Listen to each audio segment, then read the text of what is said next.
विवाह की अनोखी कहानी। भूपेश को लग रहा था कि उसके पिताजी इस बात को मान जाएंगे, मगर वह तो सुनने को तैयार ही नहीं थे, क्योंकि वह जमींदार की लड़की के साथ अपने बेटे का विवाह करना चाहते थे।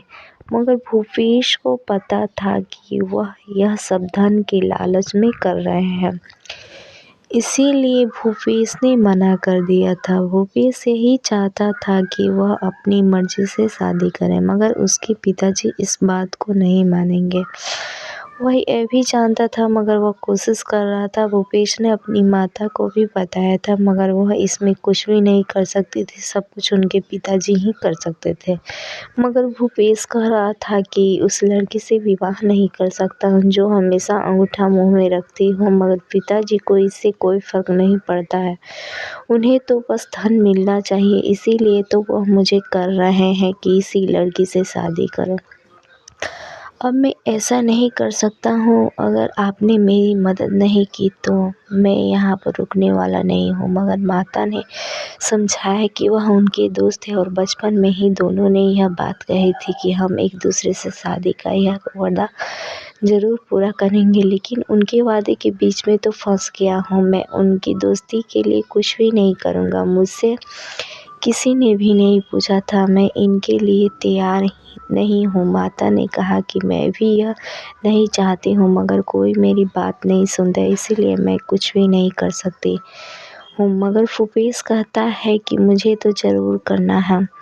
अगर मैंने कुछ नहीं किया तो मेरी शादी उससे हो जाएगी और उसकी यह आदत मुझे जीवन भर देखनी होगी। मैं ऐसा नहीं चाहता हूँ। भूपेश यह कर जाने वाला ही था, तभी पिताजी सामने से आते हैं, उसे रोकते हैं कि अगर यह शादी नहीं हुई तो यहाँ पर रहने की ज़रूरत नहीं है, तुम्हें यहाँ से जाना होगा।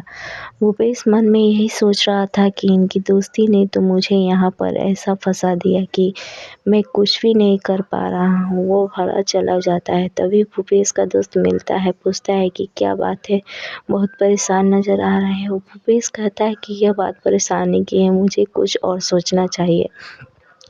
अगर नहीं सोचा तो कुछ भी हो सकता है। भूपेश पूरी बात कहता है और उसका दोस्त कहता है कि इसका एक ही इलाज है, तुम यहाँ से चले जाओ, नहीं तो शादी हो जाएगी। भूपेश ने कहा कि यार कहाँ जाऊँ, मैं तो किसी को भी जानता नहीं हूँ। अगर किसी रिश्तेदार के पास जाता हूँ तो पिताजी तो पता चल जाएगा।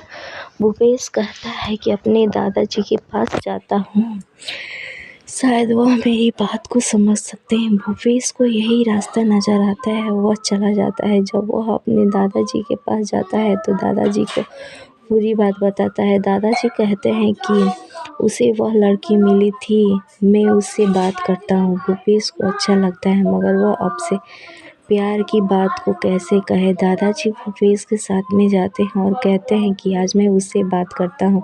जब भूपेश और उसके दादाजी घर पहुँचते हैं तो यही कहा कि तुम्हें वही लड़की मिली जो अंगूठा हमेशा अपने मुंह में रखती है। यह क्या बात है। भूपेश को अब अच्छा लगता है।